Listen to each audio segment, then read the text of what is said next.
everyone, welcome to Book Talks with Miss Thomas. I'm Miss Thomas, and I have some really exciting news for you. So yesterday I was in my son's school when I saw that they were preparing for the Scholastic Book Fair. So I grabbed a few books and I've started to read them, and I want to tell you my thoughts about those books, and I want to share with you a project idea that I came up with as I was reading. So if you're interested in books, especially books for young readers, stay tuned.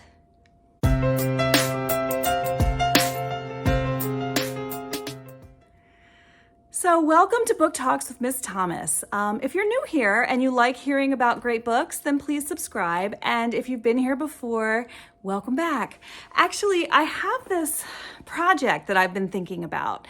Now, if you know me at all, if you've been watching my channel, you know that I started this channel a year ago because I wanted to encourage my students to read. I wanted to engage them in some good books, some nice, wholesome books. And of course, I didn't find, a lot out there that impressed me. And it breaks my heart that today's younger reader, in my case, high school, so they're younger than me, but I wouldn't call them children. It breaks my heart that younger readers today, there's just not a lot out there that's a good read, that's entertaining and engaging, but also wholesome. So I've been on the hunt for some good books to read and to recommend to my young adult readers. And I was thinking about starting a project where I would like to come up with a list of books that are wholesome and just not in conflict with the Bible, so no sex, no drugs, no nasty language or blasphemy, just some books that are, not offensive or in any way objectionable to the Christian reader. And I want to come up with a list of them, and I want to give them to my school along with a check and say, here's some money. I'm thinking $500. So how much wholesome can $500 buy? I'm asking you to help me with this. If you could please recommend any books in the comments below. Or if you know me on Voxer or Discord, or if you want to, I think my email is even available, you can send me a list of some wholesome books and I will read them and screen them myself and put them on the list for my son's school. All right, so let's get to the good stuff. I was in the school and they were setting up for the Scholastic Book Fair when of course, I couldn't help it. All these wonderful boxes, and I'm looking through the boxes, and the one box was labeled Christian, because it is a Christian school. And so I peeked in there and started to take the books out, and there were, a handful. I could count on one hand. There was like a devotional, and then for some reason there was a cookbook with recipes for church supper, and I think there was a book about Easter, and then a whole lot of the books were in Spanish. And there's nothing wrong with books in Spanish, except if the students don't read in Spanish, then that's not really going to be an interesting book for them. They could look at the pictures, I suppose. But my heart breaks for that. I want today's readers to have books that, of course there's the Bible, but I'm not even looking for books that teach about the Bible. That would be great if you can recommend those, but just books that are interesting and engaging, that are in no way offensive to the Christian reader, in no way in conflict with the Bible. So I asked the librarian if I could take some home and look through them and see if they were, in line with Christian views. And so I took a few home and I read them, and I want to share them with you. So the first book is Sidekicked, which I finished this morning. And I put the Post-it notes in here because there are a few minor things that might be objectionable. So I'm not sure. I'm going to give it back to the librarian and ask her, is this something that you would put out for sale at your book sale? I'm not sure. It's not my decision to make. But minor things. Couple of things where middle schoolers kiss. I personally, it didn't describe the kissing, it just mentioned that they kiss. And I think that's okay, but it's not my decision to make. So I'm going to call their attention to it and let them decide. But Sidekicked was a really, I thought, engaging book about a boy who is a sidekick to a superhero.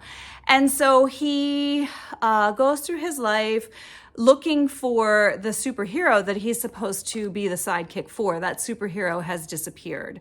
And so part of the problem is he'd like to find the superhero that he works for. His name was, what was the superhero's name? Titan, the superhero. He's the sidekick to Titan. And so he's looking for Titan. He doesn't know where Titan has gone. And he's with a group of sidekicks, and they all go to the same middle school, and they fight crime on the side, you know, kind of like Peter Parker. And so it was a sweet book. There was a lot of action. There was some violence, but again, it wasn't graphically depicted. It was just the bad guy gets punched, you know, someone restrains him with duct tape. You know, nothing really objectionable, I wouldn't say, but I did read it and mark a few passages that possibly might be objectionable to the school. So I'm going to let them know that. But I recommend Sidekicked. I thought it was a fun book, and I thought it was engaging to anyone 4th through 12th grade, actually, because it's a little bit of a chunkster for the young adult reader. It's 370 some pages, and it's just the story of teenagers who fight crime on the side, and I thought it was great.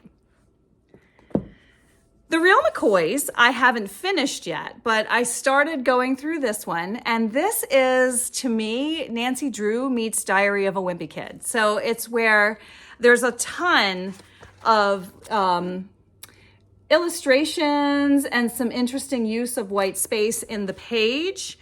In the beginning of the book, Moxie has lost her best friend Maud. I don't remember if Maud moved away or why Maud's gone, but Moxie is looking for a new sidekick, and she likes to solve mysteries around the school. And so she's going around the school pretty much being a pest to the principal, who seems very tolerant and very kind, but, you know, Moxie describes her as kind of scary because she's the principal. But, you know, Moxie's accusing the people she doesn't like of this thing. I think something got stolen, and she thinks, oh, it must be this person because I don't like them. And then her brainy brother rules that person out and explains why it can't be that person. And so then she thinks it's this person.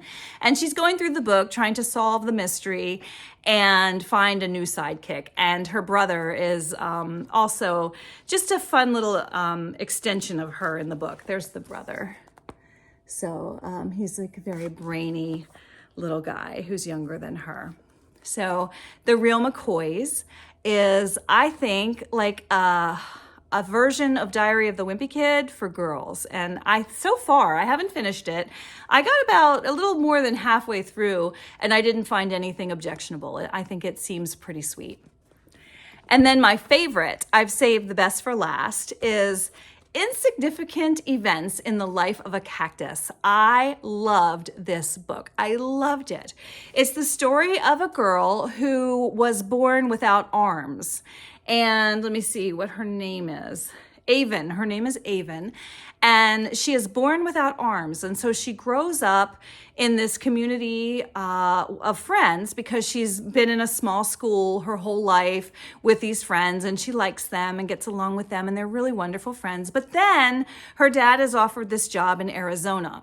So they have to pick up and leave for Arizona, and she's a middle schooler, and she's worried because she has no arms. And so she's worried how she'll fit in, especially because she has to eat with her feet. So going in the cafeteria is stressful enough for the average middle schooler, but can you imagine? She has to go into this cafeteria with all these people she doesn't know, who she talks a lot about how they look at her, but try not to look at her. Some of them look, you know, very openly, and some of them look kind of secretly. And she talks a lot about the different stares and the ways different people stare.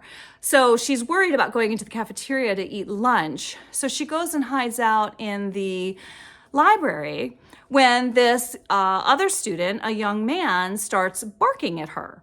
And she thinks, oh, great, you know, is he just being unkind to me too? So she goes over ready to argue with him when she finds out that actually he has Tourette syndrome and he can't help it. He barks.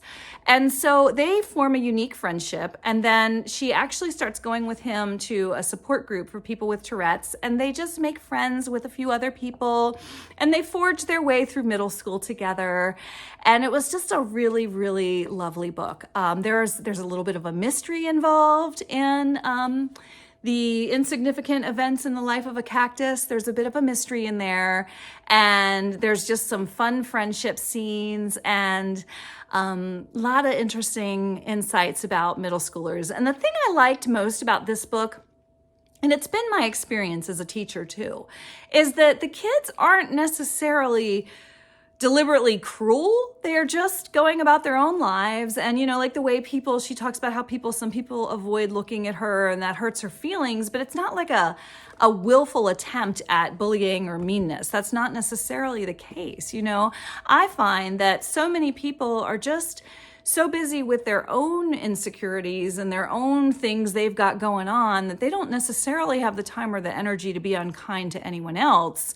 But sometimes unkindness takes the form of just being inconsiderate, and that's not deliberate, but the book kind of calls our attention to that. So I really loved this book, Insignificant Events in the Life of a Cactus. Highly recommend that one. So those are 3 books that I looked through that will be on sale at the Scholastic Book Fair at my son's school. And it just got me thinking how great it would be if we could have lots of books like this, lots of books that we could safely go into a library with children and know that this is a library full of books that are not in conflict with our views, in this case with our Christian views, that would be fun for younger people to read. And I am really going to actively pursue that. I am begging you, please, to put in the comments or to somehow contact me with some books you can recommend that are lovely and fun and enjoyable, but not in conflict with the Christian views. And I would love to comprise a list and give that list along with a donation of $500 to my school, my son's school. I already think of it as my school. I do have a special place in my heart for my son's school, and I want to do something special for them. So please support me and recommend some good books. Thanks so much for listening. Bye for now.